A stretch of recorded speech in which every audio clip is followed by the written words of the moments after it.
ସମସ୍ତଙ୍କୁ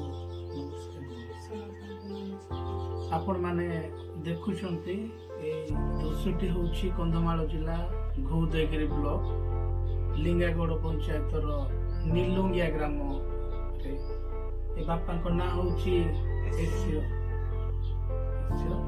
ନାୟକ ବୋଲି ଆଉ ବୟସ 61 ବର୍ଷର ଉର୍ଦ୍ଧ୍ୱ ହବ।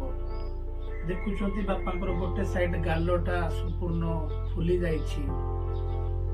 ଆଜକୁ ପ୍ରାୟ 17 ବର୍ଷ ପାଖାପାଖି ହେଇଯିବ। ବାପା ମା କେବଳ 2 ଜଣ ହିଁ ରହୁଛନ୍ତି। ଏମାନଙ୍କର କୌଣସି ଆଗ ପଛ ସାହାରା ନାହାନ୍ତି। ତାଙ୍କର କୌଣସି ପୁଅ କିମ୍ବା ଝିଅ ମଧ୍ୟ ନାହିଁ। ଏ ମା ମୂଲିଆ କାମ କଲେ ତାଙ୍କର ପରିବାର ପ୍ରତିପୋଷଣ କରେ। କିନ୍ତୁ ଦୁଃଖର ବିଷୟ ଆଜି ପର୍ଯ୍ୟନ୍ତ ସେ ମା ନିଜ ମୂଲିଆ ଟଙ୍କାରେ ଯେତିକି ପାରିଲେ ସେତିକି ବାପାଙ୍କର ସେବା କଲେ ମେଡିକାଲକୁ ନେଇକି।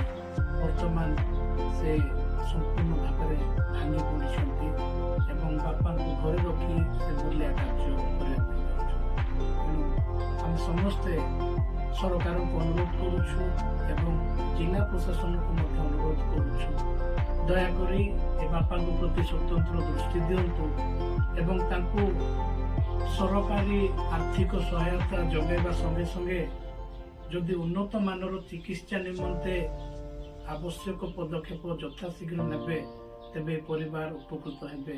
ସେ ବାପା ମଧ୍ୟ ଯଥାଶୀଘ୍ର ଭଲ ହେଇପାରିବେ।